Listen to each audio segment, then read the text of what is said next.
David R. here. Today I'm going to talk to you about this book, Midas Touch, Why Some Entrepreneurs Get Rich and Why Most Don't, by Donald J. Trump with Robert T. Kiyosaki. Those two guys right there, I think you know who one of those are, at least. The term Midas touch comes from Greek mythology. It means everything you touch turns to gold. This book has only 5 chapters. Each chapter relates to one of the 5 fingers of the Midas touch hand. The thumb stands for strength of character, turning bad luck into good luck. The index finger stands for focus, follow one course until successful. The middle finger stands for brand, what you stand for. The ring finger is about relationships. You can't do a good deal with bad partners. The little finger is about the little things that count, what successful entrepreneurs do that others don't. Each chapter is divided between the 2 authors. The first half is Kiyosaki's, and the second half is Trump's. Chapter 1, the thumb. Strength of character, turning bad luck into good luck. Life is like a grindstone. Whether it grinds you down or polishes you up depends on what you're made of. Anonymous. The thumb stands for the entrepreneur's ability to withstand hard times, to maintain their strength. While everybody else is quitting, giving up, blaming others for their mistakes, the entrepreneur keeps pushing. It also stands for turning trying times into triumphs. Most people don't become entrepreneurs because they fear failure more than they desire winning. Also, some people can't take feedback. Those who can't take feedback can't learn, can't change, can't grow as a person. Being an entrepreneur also requires patience. You have to be able to work 24/7 in the startup phase, with or without pay. It's the number of hours worked for free that separates an entrepreneur from an employee. It's easy to be average, comfortable, safe. That's what a secure job is for. But once a person quits his or her day job and becomes an entrepreneur, then they know immediately what they don't know. See, to be successful in the world of entrepreneurs, you have to fail, correct, learn, apply what you learn, fail again, and recorrect yourself constantly. Success comes from failure, not memorizing the right answers like you would do in school. When we fail, we have a chance to develop our emotional maturity and our strength of character. See, inside every mistake is a gem of wisdom.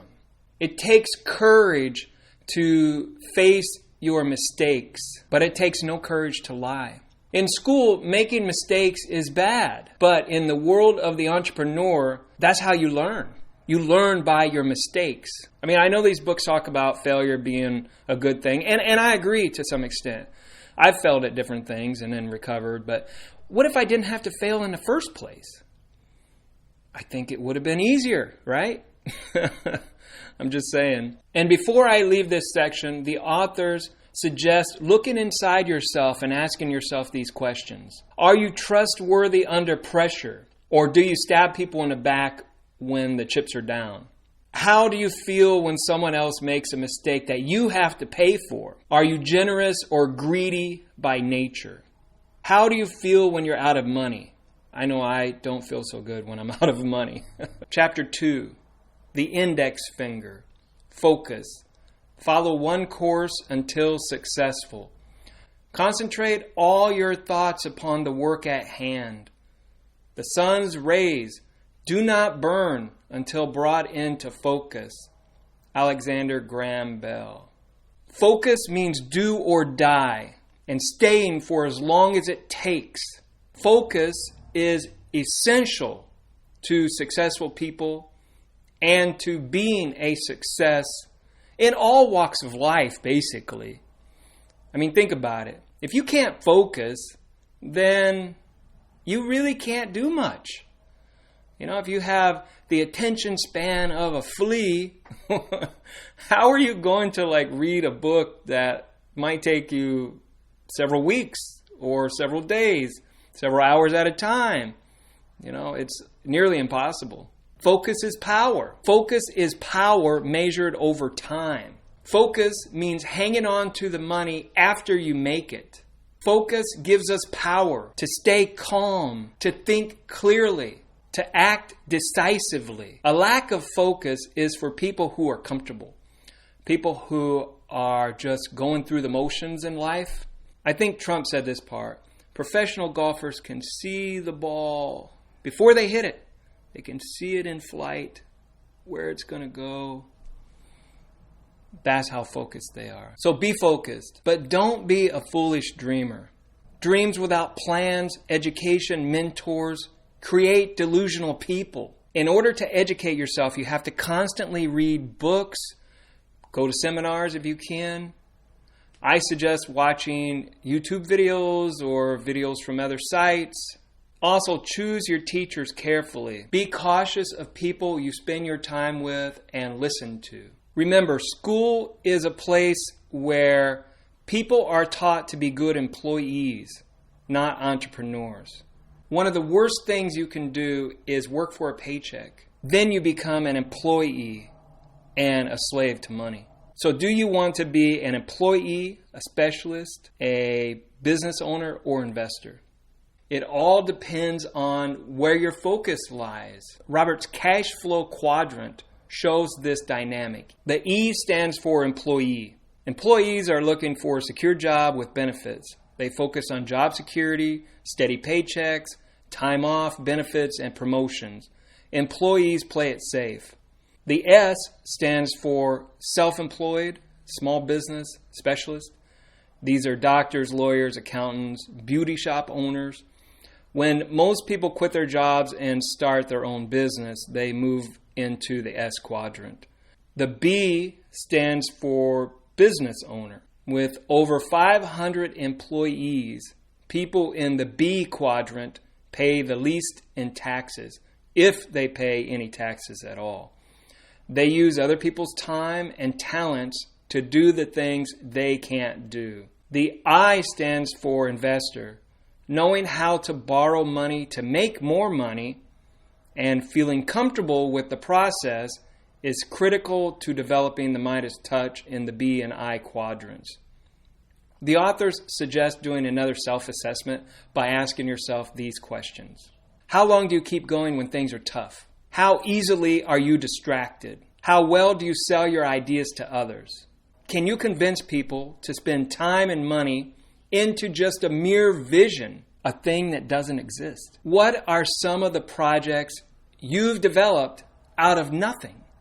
Can you keep going even after you doubt yourself? The way I see it, you just keep going. You have the doubt, it's going to be there. But you keep pressing forward. You have to remember your original vision, and you have to stand by it, no matter what. Chapter 3, the middle finger, brand. A brand for a company is like a reputation for a person. You earn reputation by trying to do hard things well. Jeff Bezos. If you only care about your customers' money, you're just a commodity. You're not a brand. A brand is priceless. A brand is a promise from the entrepreneur to the customer. It takes guts to be a brand. It takes guts to stand apart from your competition. You can't be all things to all people and still be a brand. A brand speaks to the unique, authentic person within each of us. A brand is more than a name. A true brand can't be copied because a true brand is more than a product. Aim for instant recognition. When somebody says the name of your company, they automatically think of, oh, Golden Arches or this. Trump says that you have to be able to speak in public because if you can't sell your product, who will? And if you can't do it, let's say, have somebody who will. Questions to ask yourself. Why do you do what you do? Do you know your why behind your what? Do you have a good reason for doing what you're doing? What problem do you want to solve? Who or what is your competition? Chapter 4, the ring finger, relationships. In the end, all business operations can be reduced to 3 words: people, product, and profits. Unless you've got a good team, you can't do much with the other 2. Lee Iacocca.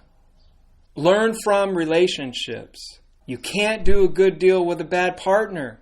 Some people are just bad partners.